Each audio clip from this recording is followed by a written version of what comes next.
खबर शामिल करते हैं यूनान के इलाका यूनान से, जहां ग्रीक गवर्नमेंट ने जो पकड़ धकड़ का सिलसिला शुरू कर रखा है। यूनान के लोगों का कहना है कि हम 30 साल हो गए हैं हमें ग्रीस में रहते हुए, हमें हमारे बुनियादी राइट्स दिए जाएं। इसके अलावा हमें वो हकूक दिए जाएं जो यूरोपियन यूनियन को दिए जाते हैं। मजीद तफसीलात जानते हैं TV4U के ब्यूरो चीफ मोहम्मद यामीन की इस रिपोर्ट में। Οπότε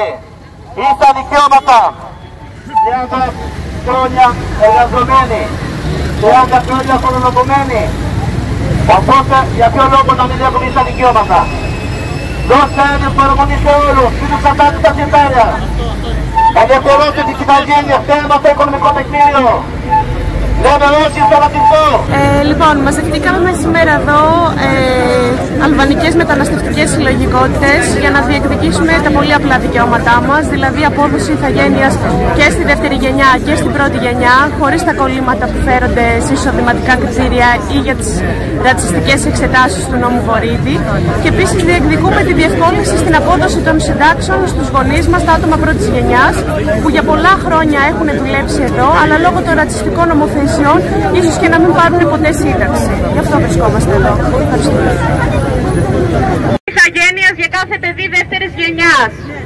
Απλοποίηση της διαδικασίας, κατάργηση των εξετάσεων και των εισοδηματικών κριτηρίων για την απόκτηση ηθαγένειας των μεταναστών μεταναστριών πρώτης γενιάς.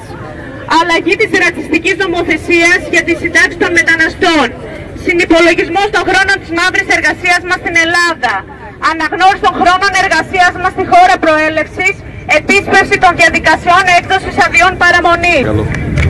Έχουμε έρθει εδώ από τη Δημοτική Κίνηση Ανυπότακτη Αθήνα να στηρίξουμε τις κινητοποιήσεις του Σωματείου Αλβανών Μεταναστών και της πρωτοβουλίας Αλβανών Μεταναστών για πολιτικά δικαιώματα, για το δικαίωμα στην ηθαγένεια και τα αιτήματα που διαβάστηκαν τώρα και από τη Λίρη. Ευχαριστώ πολύ. ब्राहे करम TV4U को लाइक शेयर सब्सक्राइब कीजिएगा। मिलते हैं नेक्स्ट वीडियो में, तब तक के लिए अल्लाह निगहबान।